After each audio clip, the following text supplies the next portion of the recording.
Welcome lovers, welcome to the physics lover Aman Kumar YouTube channel. आज हम आपके सामने लेकर के आए हैं ग्रेविटेशन का बेसिक। इस वीडियो में हम आज ग्रेविटेशन का पूरा बेसिक कवर करेंगे, यानी कि this basic will be depend from 9th class. जो 9th क्लास का बेसिक बोल सकते हैं ग्रेविटेशन नाम का चैप्टर का, वो सारी चीजें पढ़ रहे होंगे। ग्रेविटेशन का हिंदी मीनिंग होता है गुरुत्वाकर्षण। इस वीडियो को स्टार्ट करने से पहले मैं आप लोगों को यह बताना चाहता हूं, जिन बच्चों ने वर्क, पावर, एनर्जी और मोशन नहीं किया है वो जाएं प्लेलिस्ट में, इसी प्लेलिस्ट में होगा, आप उनको पहले कंप्लीट कर लें, फिर इसके बाद इस चैप्टर को आप करें। ये जो 3-4 चैप्टरों की मैं वीडियो बना रहा हूं बेसिक लेवल वाली, ये बहुत ज्यादा इंपॉर्टेंट है। जो बच्चे इन वीडियोस को नहीं देखे रहेंगे 9th में, वो 11th क्लास में उन्हें बहुत ज्यादा दिक्कत जाएगी। क्योंकि जब मैं 11th पढ़ाता हूं ना, तो 11th वालों को पहले यही बोलता हूं कि जाओ मेरी पिछले साल की जो 9th क्लास की वीडियो थी ना, उसको पढ़ के आओ। क्योंकि जब तक वो 9th क्लास का नहीं पढ़ेंगे तो 11th क्लास का पढ़ने का कोई मतलब नहीं है। और जो बच्चे 11th क्लास वाले सुन रहे हैं मुझे, वो ये सोचें कि ये उनका बेस है। जो उन्होंने पाप किए थे 9th क्लास में, जो उन्होंने 9th क्लास में नहीं पढ़ा था, वो उसके लिए ये वीडियो है। समझ रहे हो बात को? तो सभी लोग बहुत ध्यान से देखेंगे। ग्रेविटेशन हम स्टार्ट करने वाले हैं। कौन सा टॉपिक स्टार्ट करेंगे? ग्रेविटेशन। ग्रेविटेशन, ठीक है ना? कौन सा टॉपिक स्टार्ट कर रहे हैं बच्चों? ग्रेविटेशन। कसम से देखो, सब लोग ध्यान से देखेंगे, सब लोग नोट्स में मेंटेन करेंगे बाकायदे। अगर आपको पढ़ना है तो ये करना पड़ेगा। तो ग्रेविटेशन नाम का टॉपिक हम स्टार्ट कर रहे हैं। अब जो ग्रेविटेशन होता है, मतलब गुरुत्वाकर्षण, ये गुरुत्वाकर्षण नाम का शब्द जनरेट कहां से हुआ, हम वहां से स्टार्टिंग करते हैं। तो देखो, आपने बहुत बार, कई बार एग्जांपल सुना होगा न्यूटन वाला, कि ये जो एप्पल है, जो हमारे पास एप्पल है, जब वो गिरता है तो वो नीचे ही आके गिरता है, डाउनफॉल होता है। ऊपर किसी भी चीज को, जैसे मान लो कल को मेरे पास ये पेन है, अब मान लो मैं पेन को ऊपर फेंकता हूं ना, तो पेन नीचे ही आती है। इसका रीजन क्या है? और एप्पल जो है वो ऊपर नहीं जाता है, वो नीचे गिर रहा होता है। इसका रीजन क्या है? तो these all things are depend on the gravitation chapter. ये सारी चीजें गुरुत्वाकर्षण पार्ट से रिलेटेड हैं। गुरुत्वाकर्षण के बल के कारण, गुरुत्वाकर्षण बल के कारण ही ऐसा हो रहा होता है, एक्सेलरेशन ड्यू टू ग्रेविटी, है ना? तो ये कोई भी चीज जो होती है वो आसमान में अगर है, आसमान में हम फेंकते हैं तो वो नीचे ही आती है। क्योंकि पृथ्वी जो होती है वो अपने केंद्र की ओर, पृथ्वी जो होती है अपने केंद्र की ओर गुरुत्वाकर्षण बल लगाती है। क्या लगाती है? गुरुत्वाकर्षण बल लगाती है। तो इस दुनिया में किसी भी चीज का वजन यदि इस दुनिया में किसी भी चीज का कुछ ना कुछ वजन है, तो वो हमेशा नीचे ही आएगी। क्योंकि नीचे साइड उसे एक फोर्स का अनुभव हो रहा होगा। उस फोर्स को अपन बोलते हैं गुरुत्वाकर्षण बल, यानी ग्रेविटेशनल फोर्स बोलते हैं। हमने वर्क, पावर, एनर्जी में पढ़ा था। जैसे मान लो इसका मास m है, तो नीचे साइड कौन सा फोर्स लगा रहा होगा बच्चों? mg फोर्स लगा रहा होगा। देखो, कसम से देखो, झूठ नहीं बोलना। मैं बताया था ना, वर्क WP में कोई भी चीज होती है तो नीचे साइड कौन सा फोर्स लगाती है? mg फोर्स लगाती है। हालांकि फोर्स F बराबर ma लगाती है, हालांकि फोर्स कौन सा लगाती है? F बराबर ma लगाती है। लेकिन m तो m है, लेकिन यहां एक्सेलरेशन की जगह कौन सी चीज आ जाती है? g आ जाती है। g क्या होती है हमारे पास? Acceleration due to gravity. आप डरना मत, बिल्कुल मैं सारी चीजें अभी एक्सप्लेन करूंगा। ये तो टेलर दे रहा हूं, अभी लेक्चर में क्या क्या पढ़ाना है वो सब तो बताना पड़ेगा ना पहले। तो ये सब चीजें वही है। तो ये पहली लाइन तो मेरे समझ में आई कि नीचे साइड एक फोर्स लग रहा होता है, जिसके कारण सारी चीजें जो होती है वो नीचे साइड आती है। उस फोर्स को हम बोलते हैं ग्रेविटेशनल फोर्स, गुरुत्वाकर्षण बल, ठीक है ना?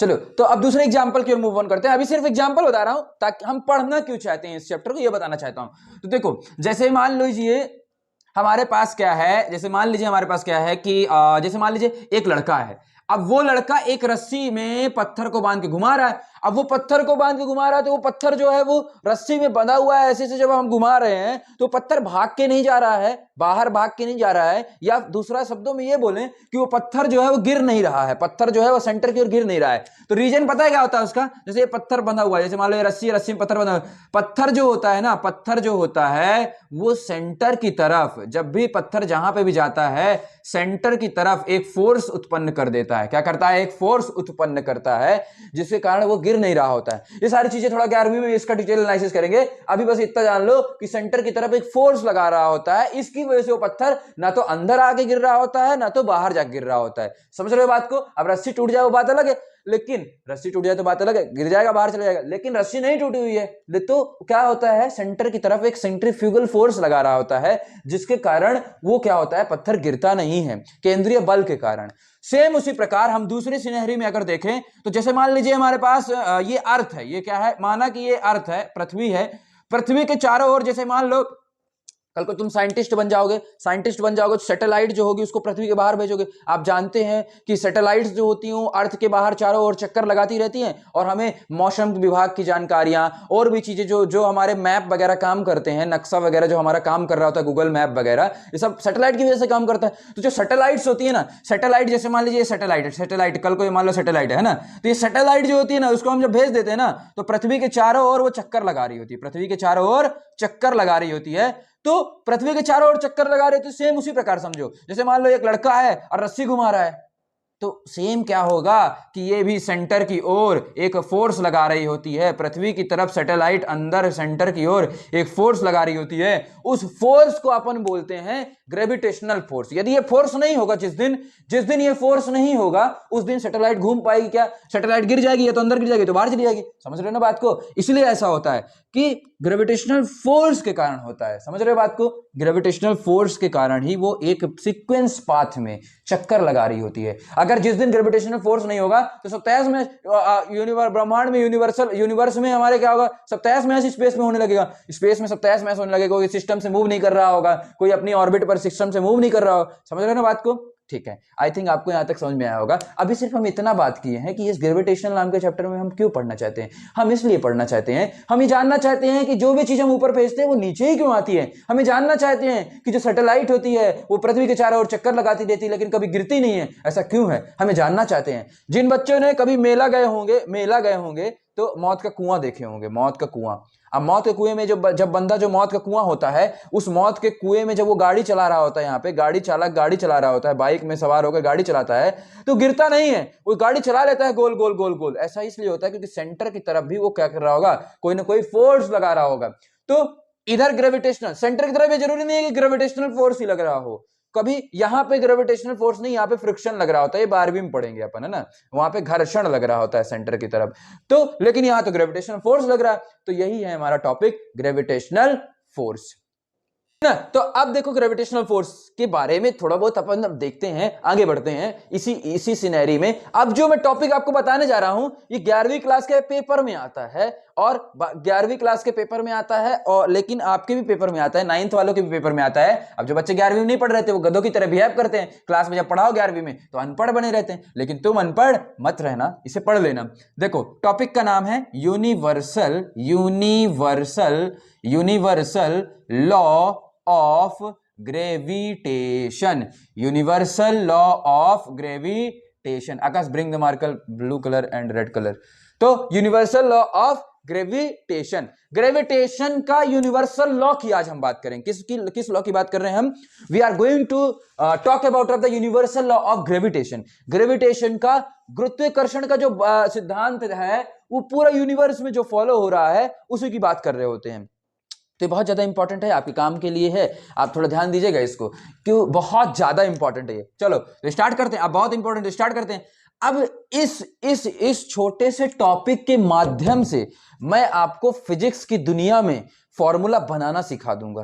ध्यान से देखिएगा, स्टेप जो इसमें फॉलो होंगे, जो स्टेप इसमें फॉलो होंगे फॉर्मूला बनाने के, पूरी फिजिक्स में यही स्टेप्स फॉलो होते हैं। तो ध्यान से देखना, प्लीज ध्यान से देखना। चलो तो ध्यान से देखो, ये हमारे पास हमने क्या बोला, यहाँ पे 2 मास है, हमने क्या बोला, 2 मास है। एक मास स्मॉल m है और एक मास कैपिटल M है। दिखाई दे रहा है क्या? ये नहीं दिखाई दे रहा, रेड से करें क्या? रेड से करके देखते हैं। तो देखो इसमें ये हमारे पास क्या है, एक स्मॉल मास है, ये स्मॉल मास है, और एक कैपिटल M है, कैपिटल M है। क्या है हमारे पास? कैपिटल M है। अब थोड़ा ध्यान से देखना, कैपिटल M क्या है मैं बताना, तो पहले समझ लो, लिख रहा हूं, देख लो, मैं इसको समझाऊंगा अच्छे से। ये कैपिटल M है, ये अर्थ का मास है। किसका मास है? पृथ्वी का मास है। ये किसी भी पृथ्वी के अंदर ऑब्जेक्ट का मास है। ये उन दोनों के बीच में दूरी r है, इन दोनों के बीच में दूरी r है, ठीक है ना। अब देखो क्या होता है इस दुनिया में, जिन भी चीजों का वजन होता है, जिन भी दो चीजों का वजन होता है, वो एक दूसरे की ओर अट्रैक्शन या रिपल्शन यानी फोर्स का अनुभव करते हैं, एक बल का अनुभव करते हैं। तो अट्रैक्शन या रिपल्शन का अनुभव करते हैं, उसे हम ग्रेविटेशनल फोर्स यहां पे बोलेंगे, ठीक है ना। मास के कारण जो फोर्स आते हैं उन्हें ग्रेविटेशनल फोर्स बोलते हैं। तो इन दोनों एक फोर्स का अनुभव कर रहे होंगे, उस फोर्स का हम फॉर्मूला निकालना चाहते हैं। और जब निकाल लेंगे ना तो उस फोर्स के फॉर्मूले को याद कर लेंगे, रट लेंगे एक तरह से, क्योंकि फोर्स का, उसके फोर्स का जो फॉर्मूला आ रहा होगा, it is very important, it will help us lot. तो देखो, तो ये हमारे पास साइंटिस्ट ने जब निकाला तो उन्होंने ये बोला कि जो फोर्स होता है ना वो दो चीजें, पहले मैं बोला था ना इसमें पूरी फिजिक्स की जान जाएंगे, तो दो चीजें देखो यहां पे लिखता हूं मैं। एक होती है डायरेक्टली प्रोपोर्शनल, एक चीज होती है डायरेक्टली प्रोपोर्शनल, और एक चीज होती है इनवर्सली प्रोपोर्शनल। दो चीजें होती हैं, दो प्रोपोर्शनलिटी होती है हमारे पास मैथमेटिक्स में। हालांकि 7वीं क्लास में या फिर 8वीं क्लास में ही हम पढ़ लेते हैं, एक चीज होती है डायरेक्टली प्रोपोर्शनल, एक चीज होती है इनवर्सली प्रोपोर्शनल। तो चलिए लिखते हैं। तो यहां पे जो ग्रेविटेशनल फोर्स होता है, ग्रेविटेशनल फोर्स होता है, ग्रेविटेशनल फोर्स, तो यहां ग्रेविटेशनल फोर्स जो होता है वो क्या होता है, is directly, gravitational force is directly proportional to product of both masses, है ना। जो दो मास होते हैं उनके मल्टीप्लाई के डायरेक्टली प्रोपोर्शनल होता है ग्रेविटेशनल फोर्स। तो देखिए यहां पे लिख रहा हूं मैं, तो ग्रेविटेशनल फोर्स जो हो गया वो directly proportional to m into capital M। ये फर्स्ट इक्वेशन हमारे पास आ गई। ये तुमसे लिखते नहीं बन रहा होगा तो समझ लो, ये जो इस सिंबल का मतलब क्या होता है बच्चों, इस सिंबल का मतलब होता है डायरेक्टली प्रोपोर्शनल। इस सिंबल का मतलब बताओ क्या होता है, बोलो जरा ध्यान से, कसम से, कोई झूठ नहीं बोलना। इस सिंबल का मतलब क्या होता है हमारे पास, डायरेक्टली प्रोपोर्शनल, डायरेक्टली प्रोपोर्शनल। तो force is directly proportional to small m and, मतलब इन दोनों मास के, इन दोनों वजन के गुणे के directly proportional. Directly proportional Hindi medium वाले ऐसे लिखेंगे कि जो गुरुत्वाकर्षण बल होता है वो दोनों वजनों के गुणांक के, दोनों वजनों के गुणांक के समानुपाती होता है। इसको क्या बोलते हैं, डायरेक्टली प्रोपोर्शनल। क्या बोलते हैं बच्चों, हिंदी मीडियम वाले बच्चे हैं, डायरेक्टली प्रोपोर्शनल क्या बोलते हैं, समानुपाती बोलते हैं। क्या बोलते हैं, समानुपाती बोलते हैं, ठीक है ना। ये लाइन हमारे समझ में आ गई भैया कि जो फोर्स होता है इन दोनों के मास के मल्टीप्लाई के होता है। अब दूसरी बात ये होती है, दूसरी यही लाइन सेम टू सेम लिख रहा हूं, ये यहां तक तो यही चीज है, फिर लिख रहा हूं inversely proportional, inversely proportional, inversely proportional to distance square, distance square, है ना, डिस्टेंस स्क्वायर। नहीं आ रहा समझ में, अरे आएगा कैसे, अभी समझाया नहीं हमने भैया। देखो तो क्या दूसरा पॉइंट ये बोला गया कि जो फोर्स होता है वो इनवर्सली प्रोपोर्शनल होता है डिस्टेंस उन दोनों के, उसके स्क्वायर के। अच्छा तो भैया आप डायरेक्टली प्रोपोर्शनल का मतलब ये क्या हुआ, समानुपाती का मतलब हो गया कि ऊपर साइड ही लिख देना। अब व्युत्क्रमानुपाती, इनवर्सली प्रोपोर्शनल को हिंदी से व्युत्क्रमानुपाती बोलते हैं। तो व्युत्क्रमानुपाती मतलब हो गया कि आर स्क्वायर से व्युत्क्रमानुपाती है। तो व्युत्क्रमानुपाती को जब भी लिखते हैं तो 1 अपॉन समथिंग लिखते हैं, 1 अपॉन समथिंग लिखते हैं। दो चीजें हो गई, मेरे साथ बोलो कि फोर्स में क्या होता है, समानुपाती होता है। कैसे समानुपाती होता है, दोनों वजनों के गुणनफल के समानुपाती यानी डायरेक्टली प्रोपोर्शनल होता है, और जो उन दोनों के बीच में दूरी होती है उसकी स्क्वायर के इनवर्सली प्रोपोर्शनल होता है वो फोर्स है। 2 पॉइंट आ गए।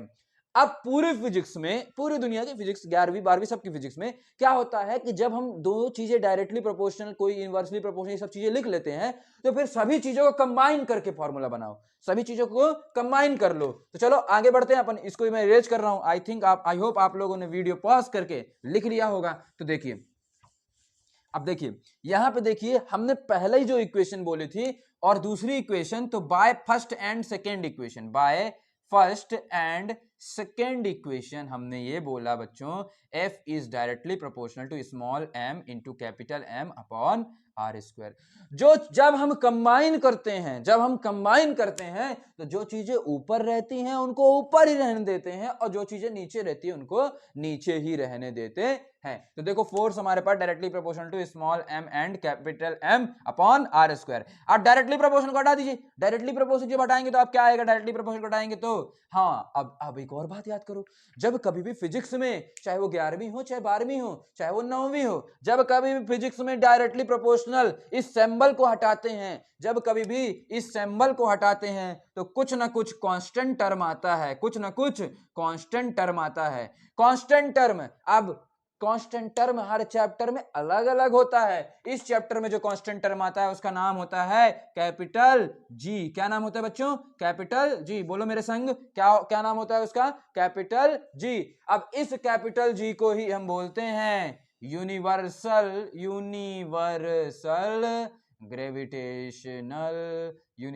Gravitational constant. इसे क्या बोलते हैं, यूनिवर्सल ग्रेविटेशनल कांस्टेंट। ये कैपिटल जी ही तो मुद्दा है हमारा, यूनिवर्सल ग्रेविटेशनल कांस्टेंट। यूनिवर्सल का मतलब जानते होता है पूरी दुनिया में लागू होगा। ऐसा नहीं है कि अमेरिका में अलग और इंडिया में अलग और स्पेस में, दूसरे स्पेस में गए तो अलग, ऐसा नहीं है।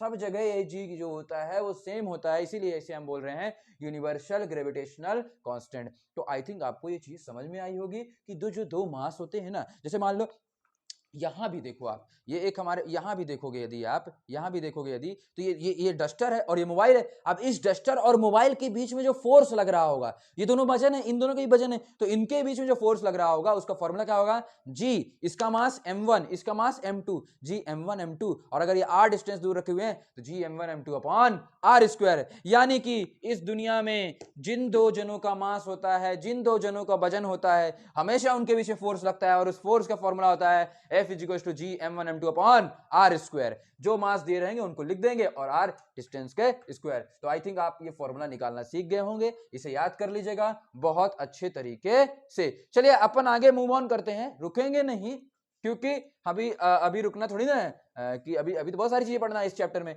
थोड़ा बहुत और पढ़ेंगे फिर इसके बाद चैप्टर फिनिश कर देंगे। मैं आप ये सोच रहे हो कि यार अमन भैया आप तो 30 मिनट के अंदर पूरा चैप्टर फिनिश कर देते हैं। अरे बच्चों बेस इसी से तो मजबूत होता है, बेस इतना ही है, यही 30 मिनट बताओ, यही 30 मिनट जो बच्चे होते हैं इसी 30 मिनट को छोड़ देते हैं और फिर 11वीं में रोते हैं मेरे पास आकर के। तो इसी 30 मिनट को मत छोड़ो प्लीज, यही 30 मिनट तो मायने रखते हैं अपने लिए। तो दूसरी चीज हम बात करने वाले हैं आज, मास और वेट में अंतर। मास और वेट में अंतर। अभी तक तुम लोग ये सोचे होगा कि मास और वेट तो बराबर होते हैं, वो चीज सेम होती है। नहीं, आज मैं तुम्हें बताता हूं कि मास अलग है और वेट अलग है। जैसे मान लो मेरा 55 किलो है, मेरा 55 किलो वजन है, मेरा 55 केजी वेट है। वेट नहीं बोलूंगा, मेरा 55 केजी मास है। कितना है, 55 केजी क्या है मेरा मास। अगर परीक्षा वाला मुझसे मेरा मास पूछा है तो मैं बताऊंगा 55 केजी। क्या बताऊंगा, 55 केजी बताऊंगा। अगर परीक्षा वाला मेरा मास पूछा है, बंद कर दिया, तो यदि परीक्षा वाला मेरा मास पूछता है तो वो कितना होगा, 55 केजी। लेकिन यदि वो वेट पूछता है तो वेट क्या होता है, देखो हमने बताया था ना, कोई भी चीज होती है उसका नीचे साइड कौन सा फोर्स लग रहा होता है, mg फोर्स लग रहा होता है। तो that mg force is also a weight. तो वेट कितना हो जाएगा, अगर 55 है तो 55 55 जी होगा। और अब बच्चों, जो बच्चे नहीं जानते याद कर लो, जी की वैल्यू होती है 10 मीटर पर सेकेंड स्क्वायर। होती 9.8 है, होती 9.8 है, 9.8। लेकिन इस 9.8 को हम बोलते हैं 10, जनरली सॉल्व करने के लिए अप्रॉक्स बोल देते हैं 10 के। तो इस जी की वैल्यू कितनी आ गई हमारे पास, 10 आ गई। तो ये कितना हो गया हमारे पास, 550 न्यूटन। अब फोर्स की एसआई यूनिट क्या होती है, न्यूटन। तो वेट की भी एसआई यूनिट क्या होगी, न्यूटन। तो आज के बाद ये कंफ्यूजन प्लीज बिल्कुल मत रखिएगा, आज के बाद ये कंफ्यूजन बिल्कुल मत रखिएगा।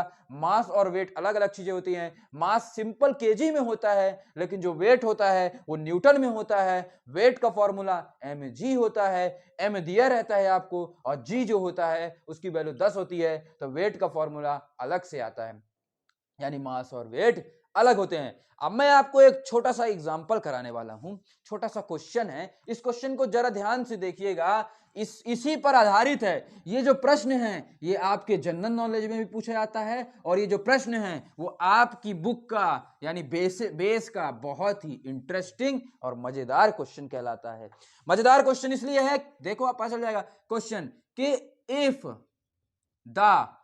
The mass of Rohan, if the mass of Rohan is 50 kg on earth, यदि पृथ्वी में रोहन का मास 50 kg है on earth, then what will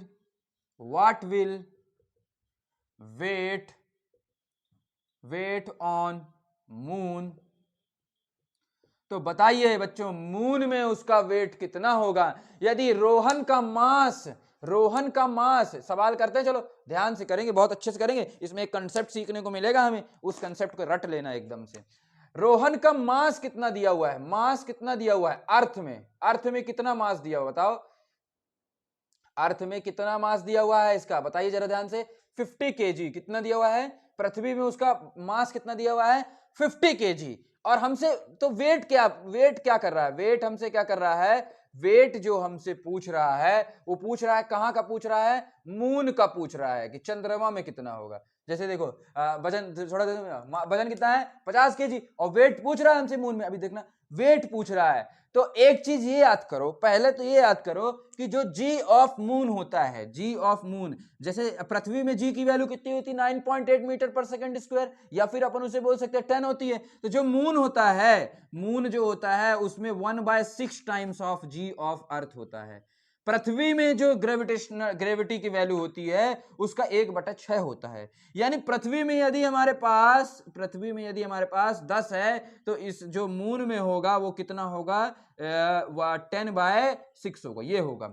तो हमें वेट निकालना है, मून में निकालना है, तो मून में वेट का फॉर्मूला क्या हो जाएगा, m into G of moon होगा, अब वजन तो हमारा m तो सब जगह वही रहेगा, m चाहे अर्थ हो चाहे मून हो वही रहेगा, लेकिन g की वैल्यू मून में 10/6 हो जाती है, तो 10/6 कर दोगे तो यहां से हमारे पास कितना आ जाएगा, यहां से 500/6, इसको सॉल्व, यही हमारा न्यूटन, ये हमारा आंसर हो गया है वेट। तो समझ में आ रहा है आपको, वेट कितना हो गया हमारे पास, 500/6 न्यूटन आ गया। यानी कि सबसे पहली बात इसे याद करो कि मून में जाने पर जो ग्रेविटी की वैल्यू होती है वो g/6 हो जाती है, कितनी हो जाती है, g/6 हो जाती है, यानी g ऑफ अर्थ बाय 6 हो जाती है।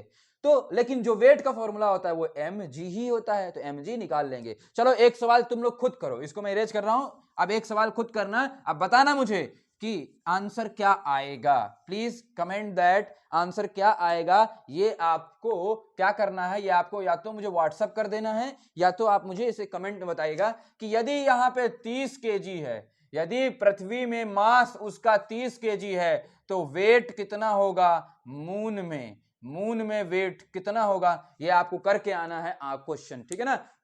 मून में वेट कितना होगा ये बताना है। मैं एक फिर बताता हूं, वेट जो होता है उसका फॉर्मूला m इंटू जी होता है। यदि मून में जा रहे हो तो जी ऑफ मून लेना पड़ेगा, और जी ऑफ मून जो होता है वो जी ऑफ अर्थ बाय 6 टाइम्स होता है, ठीक है ना, जी ऑफ अर्थ बाय 6 टाइम्स होता है। तो इसको आप करके आएंगे, आपसे बनता है तो ठीक है, नहीं तो फिर तो मैं हूं ही सही, व्हाट्सअप कर देना, या फिर आप इसी वीडियो के कमेंट सेक्शन में मुझे इसका आंसर बताएंगे, अच्छी बात रहेगी। जो बच्चे पढ़ने में इंटरेस्टेड होंगे वही बताएंगे, ऑलरेडी सो ऑब्वियस ही बात है, जो जिनको पढ़ाई लिखाई से मतलब नहीं वो क्यों बताएंगे, ठीक है ना। देखो अब कुछ और बातें करते हैं। फ्री फॉल की कंडीशन जो अभी जी कर रहा था ना, कुछ बच्चों को समझ में नहीं आ रहा होगा, तो फ्री फॉल की कंडीशन में चलिए बात करते हैं। फ्री फॉल हमने बोला था कोई भी चीज ऊपर से जब नीचे गिरती है तो उसका फोर्स लग रहा होता है एक, वो फोर्स का नाम होता है mg। तो इस जी को अपन बोलते क्या है, देखिए एक्सेलरेशन ड्यू टू ग्रेविटी बोलते हैं। क्या बोलते हैं इस जी को? Acceleration due to gravity. जो अभी शुरुआत से वीडियो सुनते आ रहा होगा था उसको तो पता ही होगा, इसे एक्सेलरेशन ड्यू टू ग्रेविटी बोलते हैं। इसकी वैल्यू कितनी होती है? 10 मीटर पर सेकेंड स्क्वायर। जनरली ये होता है हमारे पास 9.8 मीटर पर सेकेंड स्क्वायर, ठीक है ना। ये एक एक्सेलरेशन है यानी त्वरण है, इसको हिंदी से बोलते हैं गुरुत्वीय त्वरण। क्या बोलते हैं? गुरुत्वीय त्वरण। तो ये तो डायरेक्ट वैल्यू हो गई। मान लो हमें जी की वैल्यू निकालना ही है तो क्या करेंगे? तो कैलकुलेशन ऑफ जी आज हम सीखेंगे।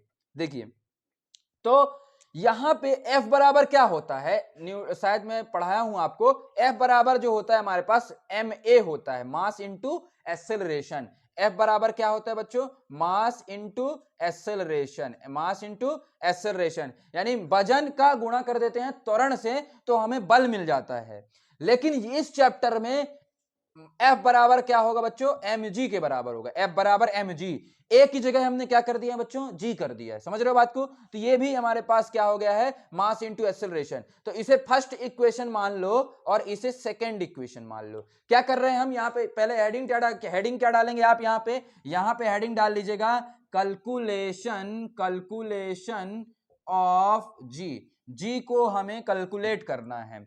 जी को कैलकुलेट, अच्छा चलो अच्छे से करा देता हूं इसको, ठीक है ना। इसको अच्छे से कराता हूं मैं, थोड़ा देखना ध्यान से, सब लोग कॉपी मेंटेन कर लीजिएगा। ये पेपर में आ सकता है आपके कि जी का कैलकुलेशन करना सिखा रहा हूं, ठीक है ना। तो चलो डालो हेडिंग कैलकुलेशन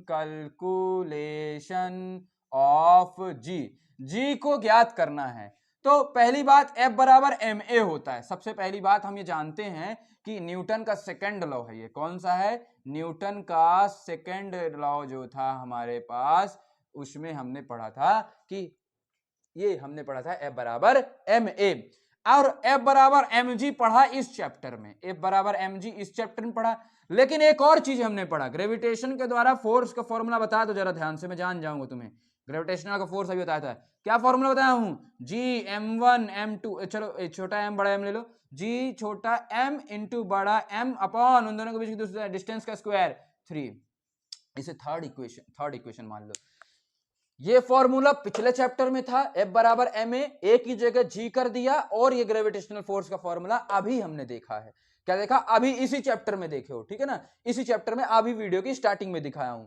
तो ये भी फोर्स है और ये भी फोर्स है। मुझे निकालना क्या है? छोटा जी निकालना है। तो इन दोनों को बराबर कर दो, इन दोनों को बराबर कर दो। तो equate first second and third, equate second and third, दूसरे और तीसरे इक्वेशन को इक्वेट करने पर तो हमारे पास क्या आएगा? mg बराबर छोटा जी बड़ा जी छोटा m बड़ा m अपॉन आर स्क्वायर। कुछ कट रहा हो तो काट दो, छोटा m से छोटा m कट गया, तो यहां से आपके पास क्या आ गया? छोटा g बराबर capital G m upon R square. ये चीज आपको अगर समझ में आती है तो आप बोलिए हाँ, अदरवाइज बोलिए ना। मेरे हिसाब समझ में आएगा। इस जी की, छोटा जी की वैल्यू क्या आती है? Capital G capital M upon R square. कोई मुझे बताएगा कि जो कैपिटल एम था वो क्या था? अभी थोड़ी देर पहले मैं बताया था, कैपिटल एम जो था, जब ड्राइव कर रहा था दो मास को, कैपिटल एम पृथ्वी का मास था। क्या था? पृथ्वी का मास था। क्या था? पृथ्वी का मास था। और ये जी जो है ये कांस्टेंट है। क्या है? कांस्टेंट है, ठीक है ना। यानी जी जो है वो केवल और केवल आर पर डिपेंड करती है। किस पर डिपेंड करता है? जी जो है, छोटा जी है, वो केवल और केवल आर पर डिपेंड करता है, क्योंकि ये अर्थ का वजन कभी चेंज नहीं होने वाला है। अर्थ का वजन कभी चेंज नहीं होने वाला है और जी कभी चेंज नहीं होगा। यानी जी जो है वो जी एम अपॉन अगर आर स्क्वायर है तो ये कभी चेंज नहीं होगा, ये कभी चेंज नहीं होगा। केवल चेंज दूरी हो सकती है तो ये होगा। अगर ये आर बढ़ेगा तो जी घटेगा, और अगर आर घटेगा तो ये बढ़ेगा। इनवर्सली प्रोपोर्शनल में यही होता है ना। डायरेक्टली प्रोपोर्शनल में क्या होता है? अच्छा बताना भूल गया क्या? देखो, जब कभी भी कोई, जैसे डायरेक्टली प्रोपोर्शनल एम और एम था ना, यहाँ पे शुरुआत में हम जब देखे थे, डायरेक्टली प्रोपोर्शनल यानी समानुपाती। समानुपाती में ये नियम होता है कि यदि इधर साइड की वैल्यू बढ़ेगी तो ये भी बढ़ेगा। और व्युत्क्रमानुपाती ऐसे था इनवर्सली प्रोपोर्शनल में, तो व्युत्क्रमानुपाती का मतलब होता है कि यदि ये बढ़ेगा तो ये घटेगा। समानुपाती में क्या होता है, यदि सामने वाला बढ़ेगा तो ये भी बढ़ेगा। अब व्युत्क्रमानुपाती में क्या होता है, यदि ये बढ़ेगा तो ये वैल्यू क्या होगी हमारे पास, घटेगी। यदि ये बढ़ेगी तो ये वाली वैल्यू क्या हो जाएगी हमारे पास बच्चों, घटेगी। यदि ये बढ़ेगी तो ये वैल्यू क्या होगी, घटेगी। सेम यहाँ पे हमने देखा अगर आर बढ़ेगा तो जी क्या होगा, घटेगा। आप ऐसे सोच सकते हो, जैसे जैसे आप दूर जाते जाते हो पृथ्वी से, आप दूर जाते जाते हो, जैसे जैसे आप दूर जाते जाते हो यानी डिस्टेंस बढ़ती जाती है। अब जब डिस्टेंस बढ़ती जाती है ना तो ग्रेविटी क्या होती जाती है, ये बढ़ेगा तो ये कम होगा, यानी ग्रेविटी कम होने जाती है, होती जाती है। तो यही बोलते हैं ना, एक समय के बाद एक हाइट ऐसी आती है जिसके बाद हमारी ग्रेविटेशनल फील्ड जो होता है वो जीरो हो जाता है। यदि उस फील्ड को कोई पार करके चला गया यूनिवर्स में तो फिर हवा में ऐसे उड़ता ही रहता है, हवा में ऐसे उड़ता ही रहता है, एट रैंडम मोशन करता रहता है, क्योंकि ग्रेविटी खत्म हो जाती है। जहां ग्रेविटी जीरो हो जाती है ना तो वहां कोई फिक्स पाथ नहीं हो सकता, उसका कोई फिक्स पाथ नहीं हो सकता, ऐसे ही हवा में ऐसे ऐसे ही उड़ता रहता है। तो एक वक्त के बाद तो खत्म हो जाएगी ना, जब ये आर बहुत ज्यादा हो जाएगा, आर बहुत ज्यादा हो जाएगा यानी इनफाइनाइट हो जाएगा, आर जो है वो अनंत हो जाएगा। जब ये अनंत हो जाएगा ना तो 1/इनफाइनाइट की वैल्यू जानते हो क्या होता है, जीरो होती है। तो जी की वैल्यू जीरो हो जाएगी। तो जी की वैल्यू जीरो कब होगी बच्चों बताओ, जब आर क्या होगा, अनंत हो जाएगा, यानी हम बहुत दूर, पृथ्वी से बहुत दूर चले जाएंगे। जब बहुत दूर चले जाएंगे तो ग्रेविटी क्या हो जाएगी, खत्म हो जाएगी। और जहां ग्रेविटी खत्म हो जाएगी वहां समझो सब कुछ खत्म। ग्रेविटी खत्म होने की वजह से ना कोई वहां टिक पाएगा ना कोई कुछ कर पाएगा, ऐसे ही ना खाना खा पाएंगे वहां, मतलब मृत्यु निश्चित है। समझ रहे हो बात को ना। इसीलिए जनरली क्या होता है, जो हमारे स्पेस वाले में जाने वाले लोग होते हैं ना, वो पहले से ही सब कुछ लेके जाते हैं ऑक्सीजन के फॉर्म में, ऑक्सीजन मतलब कि लिक्विड के फॉर्म में भोजन करते हैं। आपने देखा होगा, कभी सुना होगा या फिर तो ये हमने जी का ग्रेविटेशन, जी की वैल्यू ड्राइव किए हैं, छोटा जी की वैल्यू। तो याद करो छोटा जी की वैल्यू क्या होती है, G M upon R square, G M upon R square, G M upon R square, G M upon R square. ठीक है ना। आई थिंक आपको यहां तक की बातें समझ में आ गई होंगी। छोटा जी का बराबर होता है G M upon R square. तो अगर मैं तुमसे ये पूछूं, कल को मैं तुमसे यदि ये पूछता हूं, ये सवाल पूछता हूं एक छोटा सा, थोड़ा सोच के जवाब देना, ऐसे हवा में फायर मत करना। जेईई मेंस का पूछा हुआ सवाल है, 9th क्लास के हो मैं मान रहा हूं, लेकिन 9th क्लास में बेस तो बनाना पड़ेगा ना। देखो छोटा सा सवाल है, एक का वजन, एक बंदे का मास m बराबर 4 kg है, एक ऑब्जेक्ट का मास, और दूसरे ऑब्जेक्ट का मास m बराबर 3 kg है, और हम तुमसे पूछ रहे हैं जी की वैल्यू बताओ। जी की वैल्यू क्या होगी, G1 इसके लिए मान लो G1 है और इसके लिए मान लो जी की वैल्यू G2 है। तो क्या दोनों के लिए जी की, और सेम दूरी पर है, आर दोनों में सेम है, तो क्या जी की वैल्यू अलग अलग आएंगी, बताना मेरे को। तो जी का पहले तुमने फॉर्मूला लिखा, जी बराबर होता है भैया G M upon R square. ये तो किसी सबका सेम होता है, चेंज होता नहीं है, और ये तो पृथ्वी का मास है, इनके वजन से लेना देना नहीं है। जी निकालने के लिए ऊपर साइड पृथ्वी का मास आता है, किसका वजन आता है, पृथ्वी का वजन आता है। तो पृथ्वी का वजन इस वाले ऑब्जेक्ट के लिए भी सेम होगा और इस वाले ऑब्जेक्ट के लिए भी सेम होगा। आर तो मैं बोल दिया हूं सेम है, यानी ये तीनों चीजें सेम है। इसका मतलब क्या होगा, इसका G1 और G2 दोनों के लिए जी की वैल्यू क्या होगी, सेम होगी। इसीलिए ना कहते हैं कि पृथ्वी में जितनी भी चीजें होती हैं उन सबका जी जो होता है वो 9.8 मीटर पर सेकेंड स्क्वायर होता है। यानी मास सेम है, दूरी सेम है, तो जी सेम होगा, क्योंकि ऊपर साइड कैपिटल एम आता है। पेपर में पूछा गया था दो मास है, उनका जी अलग अलग होगा कि सेम सेम होगा, तो आप बता सकते हो। बहुत साल पहले पूछा गया था, अब इतने सरल नहीं पूछेगा परीक्षा में कि जी की वैल्यू बताओ। ठीक है ना। आई थिंक आपको यहां तक समझ में आ गया होगा। देखिए अब हम लोग पढ़ने वाले हैं एक बहुत ही इंपॉर्टेंट टॉपिक। इस इंपॉर्टेंट टॉपिक को मैं 5 से 10 मिनट जल्दी से बाइंड अप कर रहा हूं। तो ये जो इंपॉर्टेंट टॉपिक है, हो सकता है कि 9th की बुक में ना मिले आपको, हो सकता है 9th की बुक में ना मिले। अपनी जो बुक अपने स्कूल में है, अवेलेबल है, या फिर आप बोल सकते हो इन बुकों में हो सकता है ना मिले, लेकिन ये जो है ये बहुत इंपॉर्टेंट है बेस बनाने के लिए। थोड़ा सा इसका डिटेल एनालिसिस हम 11वीं क्लास में कर लेंगे, लेकिन अभी थोड़ी सी पढ़ लेते हैं। केपलर नाम का एक साइंटिस्ट था, केपलर नाम के एक साइंटिस्ट थे, उनके लॉ के बारे में छोटा सा मैं आइडिया दे रहा हूं आपको, छोटा सा आइडिया दे रहा हूं, छोटा सा आइडिया देख लो। इसके बाद डिटेल एनालिसिस हम बाद में करेंगे। तो केपलर्स लॉ, क्या बात कर रहे हैं अपन, हम केपलर के नियम की बात कर रहे हैं। तो केपलर साहब जी जो थे, उन्होंने पहला नियम क्या दिया, उनके फर्स्ट लॉ, ये फर्स्ट लॉ है, ये सेकंड लॉ है, और इधर हम बात करेंगे थर्ड लॉ की। एक ही रे डायग्राम में हम सारी चीजें बात कर रहे होंगे। तो केपलर का पहला नियम क्या कहता है, केपलर का पहला नियम कहता है बच्चों कि जो पृथ्वी होती है वो सूरज के चारों ओर चक्कर लगाती है। ये सन है, ये पृथ्वी है, हमारे पास अर्थ है, मान लो ये अर्थ है, ये अर्थ है, तो हम खुद जानते हैं, ये तो हम खुद जानते हैं कि जो पृथ्वी है वो सूरज की ओर चक्कर लगाती है। तो यहाँ नया क्या है भैया, आप नया क्या बताने वाले हो, आप ये बताओ ना। ये तो हम जानते हैं कि पृथ्वी सूरज के चक्कर लगाती है, तो नया ये बताने वाला हूं बच्चों कि जब आप 11वीं क्लास पढ़ोगे, दो चीजें होती है हमारे पास, एक सर्कल होता है, एक सर्कल होता है और एक इलिप्स होता है। इलिप्स होता है। सर्कल जो होता है वो क्या होता है, सर्कल में ये होता है कि ये रेडियस आर है यदि, तो हर जगह आर आर आर ही होता है, सर्कल में ये होता है। लेकिन इलिप्स जो होता है वो 11वीं क्लास में ही पढ़ोगे। इलिप्स में ये नियम होता है, इलिप्स में ये नियम होता है, जैसे ऑरेंज वाला आप याद करे हो, ऑरेंज के एलिप्टिकल पाथ जिसे बोलते हो, याद करे हो, किसी ने याद किया हो, तो इसमें ये होता है कि ये ए है, ये ए है, तो ये बी होगा, बी होगा। समझ रहे हो बात को, नहीं आ रहा समझ में, थोड़ी सी बात समझो मेरी। ये आपने देखा होगा कि जो पृथ्वी होती है वो एलिप्टिकल होती है, एलिप्टिकल ऑर्बिट में घूमती है। एलिप्टिकल ऑर्बिट के घूमने का मतलब ये होता है कि वो सर्कल नहीं होता है, प्योर सर्कल नहीं होता है, प्योर सर्कल नहीं होता है। उसमें ये होता है कि अलग अलग दूरियां हो जाती हैं, मतलब कि ये दूरी और ये दूरी अलग अलग होती है। और जो सर्कल होता है उसमें आर आर आर सब जगह चारों तरफ सेंटर से सेम डिस्टेंस होती है। लेकिन इलिप्स, इलिप्टिकल पाथ में ऐसा नहीं, संतरा को देखोगे तो इलिप्टिकल पाथ में ऐसा नहीं होता है। इलिप्टिकल पाथ में क्या होता है कि यदि इधर की दूरी ये ऊपर तक, यहां से यहां तक की दूरी ए है, तो ये दूरी बी होती है। तो इसमें आपको मेन पॉइंट ये है कि जो पृथ्वी होती है वो एलिप्टिकल पाथ में चक्कर लगाती है। किस पाथ में लगाती है चक्कर, एलिप्टिकल पाथ में लगाती है। सूरज के चारों ओर चक्कर पृथ्वी एलिप्टिकल पाथ में लगाती है। पृथ्वी जो होती है वो सूरज के चारों ओर चक्कर एलिप्टिकल पाथ में लगाती है। किस पाथ में लगाती है बच्चों, एलिप्टिकल पाथ में लगाती है। और हम जानते हैं कि सर्कल जो होता है, हम जानते हैं कि जो सर्कल होता है उसका केंद्र होता है, यानी सेंटर होता है। लेकिन बच्चों जो इलिप्स होता है उसका केंद्र नहीं होता है, उसका फोकस होता है। आप 11वीं क्लास में बहुत अच्छे से इसे पढ़ेंगे। फिलहाल अभी के लिए फिलहाल आप रट लीजिए या फिर कुछ भी कर लीजिए, मगअप कर लीजिए इसे थोड़ी देर के लिए, कि जो पृथ्वी होती है वो सूरज के चारों ओर चक्कर लगाती है इलिप्टिकल पाथ में। और जो सूरज होता है, जो सूरज होता है वो फोकस का काम करता है, यानी एक तरह से केंद्र बिंदु का काम करता है। सूरज जो होता है वो किसका काम करता है, वो केंद्र बिंदु का काम करता है। ये उन्होंने पहले नियम में ये बताया था, केपलर साहब ने पहले नियम में यही बताया था, ठीक है ना। अब चलो दूसरा नियम की बात करते हैं, केपलर साहब के दूसरे नियम के।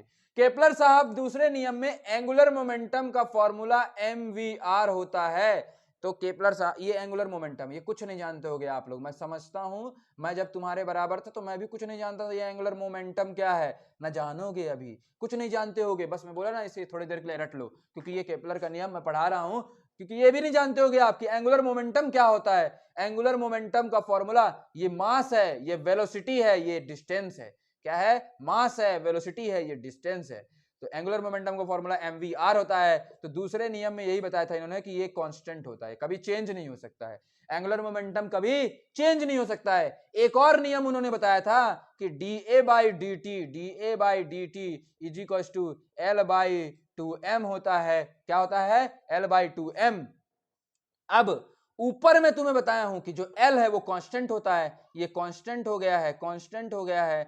और दो तो कांस्टेंट होता ही है, मास किसी ऑब्जेक्ट का यदि एक बार निकाल लियो तो चेंज होगा नहीं, ये भी कांस्टेंट है। यानी ये वैल्यू पूरी क्या हो गई है, कांस्टेंट हो गई है। क्या हो गई है, कांस्टेंट हो गई है। थोड़ी देर के लिए मेरे लिए, मैं अपने लिए ना सही, मेरे लिए सिर्फ इसे याद कर लो कि L बराबर mvr होता है, एंगुलर मोमेंटम होता है, जो कि क्या होता है, कांस्टेंट होता है। da/dt is equal to L/2m होता है, जो कि कांस्टेंट होता है। आपको हैरानी होगी कि जेईई मेंस में ये क्वेश्चन पूछा गया था, केपलर का नियम 3 ऐसे दिए थे, which of the following statement is true about Kepler's law. तो उसमें ये तीसरा नंबर वाला पॉइंट यही लिखा हुआ था कि da/dt is equal to L/2m is constant. तो यदि तुमको सिर्फ स्टेटमेंट याद होता कि अमन भैया पढ़ाए हैं da/dt is equal to L/2m जो होता है वो कांस्टेंट होता है, तो तुम खट से लगा देते, इसको टिक लगा देते। यानी थ्योरी पार्ट है, इसलिए बोल रहा हूं थोड़ी देर के लिए इसको एक वक्त के लिए रट लो।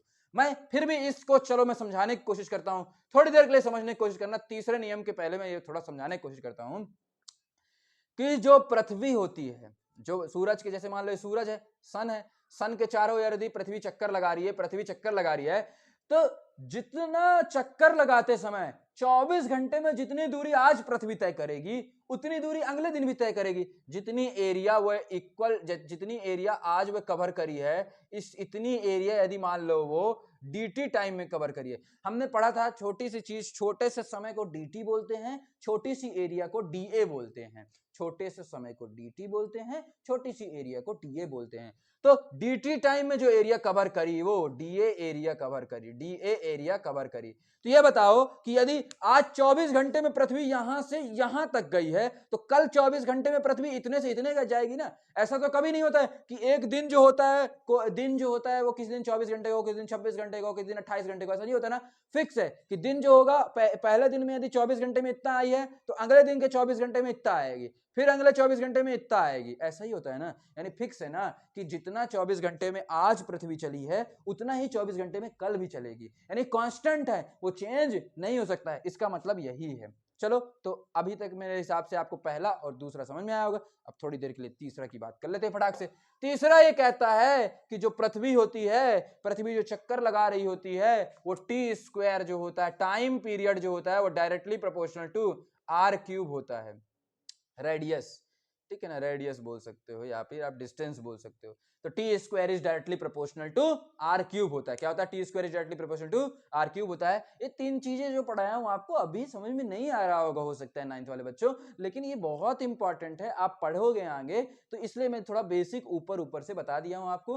हालांकि ये चीजें आपकी, ये वाला जो पोर्शन है ये 11वीं में स्पेसिफाइड है, 9th क्लास में स्पेसिफाइड नहीं है, लेकिन ये बेसिक के रूप में मैंने आपको बता दिया है। पहली बात ये, पृथ्वी हमेशा सूरज के एलिप्टिकल पाथ में चक्कर लगाती है। दूसरी बात ये कि इक्वल टाइम में इक्वल डिस्टेंस कवर करते हैं। इसको आप ऐसे लिख सकते हैं, इक्वल टाइम में क्या करती है? इक्वल डिस्टेंस करती है। इक्वल टाइम में इक्वल डिस्टेंस कर रही होती है, और ये T square is directly proportional to R cube. I think आपको ये सारी चीजें समझ में आई होंगी। आई थिंक वेरी नाइस बच्चों, अगर आपने ये पूरी वीडियो देखी है। Thank you to all of you, thank you lovers.